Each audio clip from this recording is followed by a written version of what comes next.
नमस्कार साथियों, शुरू करते हैं क्लास 10th का हिस्ट्री। और यहाँ पर यह जो क्लास अभी चल रहा है ये है सिर्फ वीवीआई और रिवीजन क्लास। ठीक है, रिवीजन क्लास है। ठीक है, तो हम लोग उसी क्वेश्चन पर ध्यान ज़्यादा देंगे। यहाँ चैप्टर 1 होगा। देखिए, राष्ट्रवाद जैसे 10th का है ना, राष्ट्रवाद, तो वो चैप्टर 1 है, तो 1 पर ही हम लोग ध्यान देंगे। यहाँ पर राष्ट्रवाद क्या कहलाता है, अपने राष्ट्र के प्रति, है ना। चलिए यहाँ पर पढ़ के ही देख लेते हैं। ठीक है, यहाँ पर देखिए, सामान्य अर्थों में राष्ट्रवाद का अपने राष्ट्र के प्रति सोच और लगाव की भावना क्या कहते हैं, राष्ट्रवाद कहते हैं। चलिए यहाँ पर दूसरा क्वेश्चन देखते हैं। यूरोप में राष्ट्रवाद को फैलाने में नेपोलियन बोनापार्ट किस तरह सहायक हुआ है। इंपॉर्टेंट क्वेश्चन है। ठीक है, यूरोप में राष्ट्रीयता की भावना के विकास में फ्रांस की राज्य क्रांति के पश्चात नेपोलियन के आक्रमण में महत्वपूर्ण योगदान दिया। फ्रांसीसी क्रांति ने राजनीति को अभिजात वर्गीय परिवेश से बाहर कर उसे अखबारों, सड़कों और सर्वसाधारण की वस्तु बना दिया। यूरोप के कई राज्यों में नेपोलियन के अभियानों द्वारा नवयुग का संदेश पहुंचा, है ना। बस यही सब बात है, ज़्यादा इसको याद नहीं करना है, सिर्फ पढ़ लेना है, पढ़ना ही है सिर्फ। 1830 की जुलाई क्रांति का फ्रांस पर क्या प्रभाव पड़ा। 1830 की जुलाई क्रांति के परिणाम स्वरूप फ्रांस में निरंकुश राजशाही का स्थान संवैधानिक गणतंत्र ले लिया। इस क्रांति ने फ्रांसीसी क्रांति के सिद्धांतों को पुनर्जीवित किया तथा फ्रांस में उदारवादी मध्य वर्ग का राजनीतिक महत्व बढ़ गया। ठीक है, 1848 की फ्रांसीसी क्रांति के क्या कारण थे, तो देखिए इसमें ज़्यादा नहीं याद करना है, बस दो लाइन ही पढ़ना ही। देखिए 1830 की क्रांति के बाद लुई फिलिप्स फ्रांस का राजा बना। ठीक है, उसने अपने विरोधियों को खुश करने के लिए स्वर्णिम मध्यवर्गीय नीति अवलंबन करते हुए सन 1840 में गीजो को प्रधानमंत्री नियुक्त किया, जो कट्टर प्रतिक्रियावादी था। बस इतना ही याद करना है, उसके बाद नहीं है। ठीक है, 1830 और 1848 की क्रांतियों की सामान्य विशेषता क्या थी। सभी क्रांतिकारी प्रतिक्रियावादी और निरंकुश शासन की समाप्ति चाहते थे और वे उदारवाद और राष्ट्रवाद के समर्थक थे। वे वैधानिक शासन की मांग कर रहे थे। दोनों क्रांतियों की एक मुख्य विशेषता यह भी थी कि वह स्वतंत्रता और नागरिक अधिकारों का सुरक्षा मुख्य मुद्दा है। चलिए आगे देखते हैं बिस्मार्क के कार्यों। हाँ, ये क्वेश्चन पूछता है सर, क्वेश्चन पूछता है, ये वाला वीवीआई है, यहाँ पर याद रखिएगा। बिस्मार्क के जर्मनी के एकीकरण में बिस्मार्क की महत्वपूर्ण भूमिका थी। ऐसे भी क्वेश्चन बना के पूछता है कि जर्मनी के एकीकरण में बिस्मार्क की भूमिका को लिखें, तो यही को आंसर उसमें चिपका दीजिएगा, चल जाएगा। महत्वपूर्ण भूमिका थी, वह विख्यात राष्ट्रवादी और कूटनीतिज्ञ थे। फ्रैंकफर्ट की संसद में उसने भाग लिया। वे रूस और फ्रांस के राजदूत भी रह चुके थे। 1862 में वह प्रशा का चांसलर बना। सर्वप्रथम बिस्मार्क ने प्रशा की आर्थिक और सैनिक शक्ति सुदृढ़ की।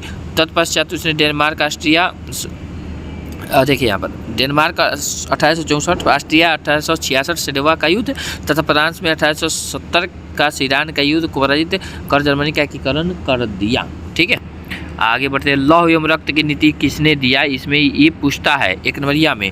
ठीक है, लौह और रक्त की नीति का प्रतिपादन बिस्मार्क ने किया। 1 नंबरिया में क्वेश्चन पूछता है, बिस्मार्क ने किया, इसको याद आपको रखना होगा सर। ठीक है, उसके बाद मेटर्निक कौन था, मेटर्निक युग भी पूछता है यहाँ पर। मेटर्निक युग को परिभाषित करिए, मेटर्निक युग क्या है।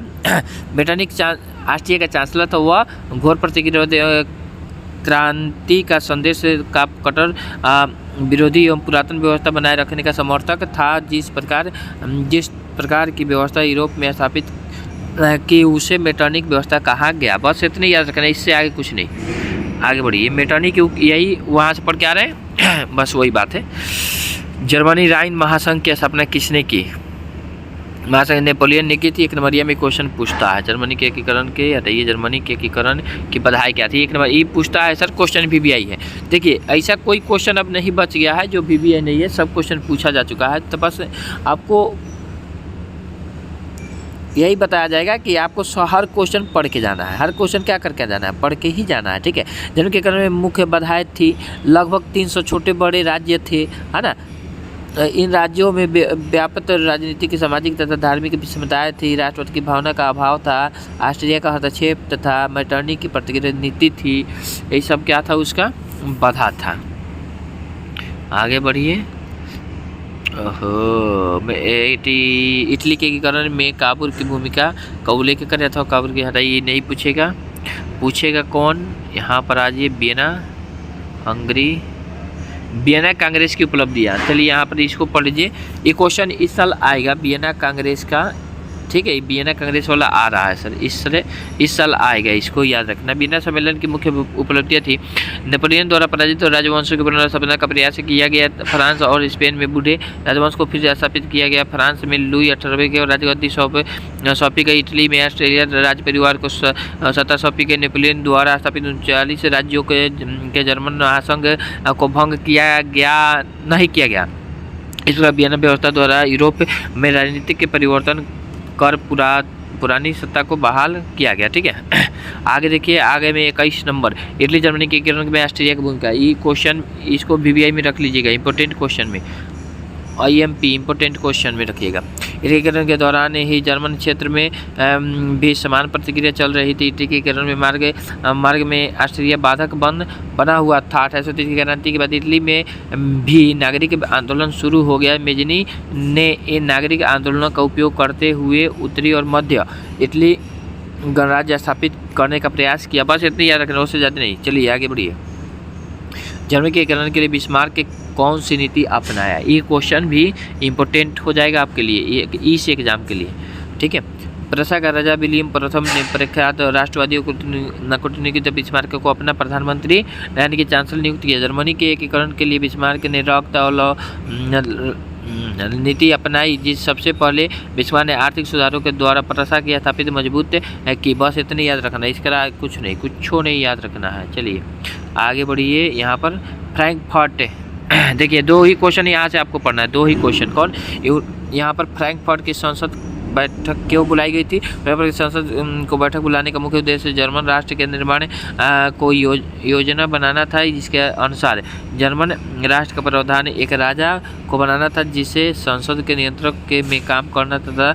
जर्मनी के एकीकरण उसी के नेतृत्व में होना था, लेकिन जब प्रशा के राजा फ्रेडरिक विलियम चतुर्थ ने यह प्रस्ताव को स्वीकार कर दिया, तो परिणाम स्वरूप असेंबली भंग हो गई तथा जर्मनी का एकीकरण पूरा नहीं हो सका। देखिए जर्मनी का एकीकरण पूरा क्यों नहीं हो सका, ऐसा भी क्वेश्चन अगर पूछे तो यही आंसर चिपका दीजिएगा, काम चल जाएगा, ठीक है।